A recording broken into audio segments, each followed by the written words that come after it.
Hi and welcome to Twinkle Time Thoughts. പാട്ടുപാടുന്ന കഴുത. ഒരു ഗ്രാമത്തിൽ ഒരു അലക്കുകാരനും അയാളുടെ കഴുതയും ഉണ്ടായിരുന്നു. അലക്കുവാനുള്ള തുണികൾ കഴുതയുടെ പുറത്തു വച്ചായിരുന്നു കൊണ്ടുപോകാറ്.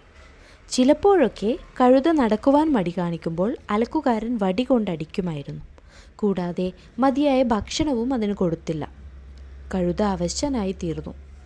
ഒരു ദിവസം അലക്കുകാരൻ കഴുതയുമായി പുഴക്കരയിലേക്കെത്തി. കഴുതയെ ഒരു മരത്തിൽ കെട്ടിയിട്ട് അലക്കുകാരൻ തുണികൾ അലക്കുവാൻ തുടങ്ങി. അപ്പോൾ അതുവഴി ഒരു കുറുക്കൻ വന്നു. "എന്താ സഹോദരാ, നീ അവശനായിരിക്കുന്നത്? നിന്റെ മുതലാളി ഭക്ഷണമൊന്നും തരാറില്ലേ?" കുറുക്കൻ ചോദിച്ചു. "എൻ്റെ മുതലാളി ഒരു ദുഷ്ടനാണ്.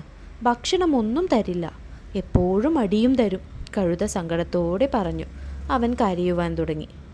"കരയണ്ട സഹോദരാ, ഞാനൊരു ഉപായം പറയാം," കുറുക്കൻ പറഞ്ഞു.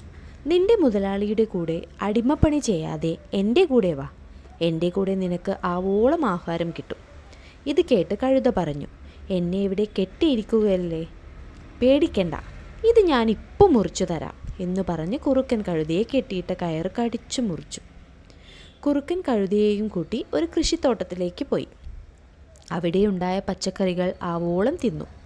സന്തോഷവാനായ കഴുത പറഞ്ഞു, "കുറുക്കച്ച, എനിക്ക് വയറ് നിറച്ച ആഹാരം കഴിച്ച് സന്തോഷമായി. എനിക്കൊരു പാട്ട് പാടണം." കുറുക്കൻ ഞെട്ടി. "അയ്യോ കഴുതക്കുട്ട, ആ പാട്ട് കേട്ട് ഇവിടുത്തെ തോട്ടക്കാരനെങ്ങാൻ വന്നാൽ നമ്മളെ ശരിയാക്കും," കുറുക്കൻ അവനെ താക്കീത് ചെയ്തു. "ഇവിടുന്ന് പോയിട്ട് നമുക്ക് പാട്ട് പാടാം." "അത് പറ്റില്ല, എനിക്കിപ്പോൾ തന്നെ പാടണം. കുറേ കാലമായി ഞാൻ പാട്ട് പാടിയിട്ട്." കുറുക്കൻ്റെ താക്കീത് വകവയ്ക്കാതെ കഴുത പാട്ട് പാടാൻ തുടങ്ങി. ഇത് കേട്ട് കുറുക്കൻ അവിടെ നിന്നും സ്ഥലം വിട്ടു. ഉച്ചത്തിലുള്ള കഴുതയുടെ കരച്ചിൽ കേട്ട് തോട്ടക്കാരൻ അവിടെ എത്തി. പച്ചക്കറികൾ തിന്നു തീർത്ത കഴുതക്കുട്ടനെ അയാൾ വടിയെടുത്ത് അടിക്കുവാൻ തുടങ്ങി. എന്നിട്ട് അവനെ ഒരു കയറിൽ വീട്ടുമുറ്റത്ത് കെട്ടിയിട്ടു. അന്നു മുതൽ കഴുതയെ കൃഷിക്കാരൻ തോട്ടത്തിലെ ജോലികൾ ചെയ്യിപ്പിച്ചു. ഗുണപാഠം: സാഹചര്യത്തിനനുസരിച്ച് പെരുമാറിയില്ലെങ്കിൽ അപകടം വിളിച്ചു വരുത്തും. Thank you for watching. Please like, subscribe our channel.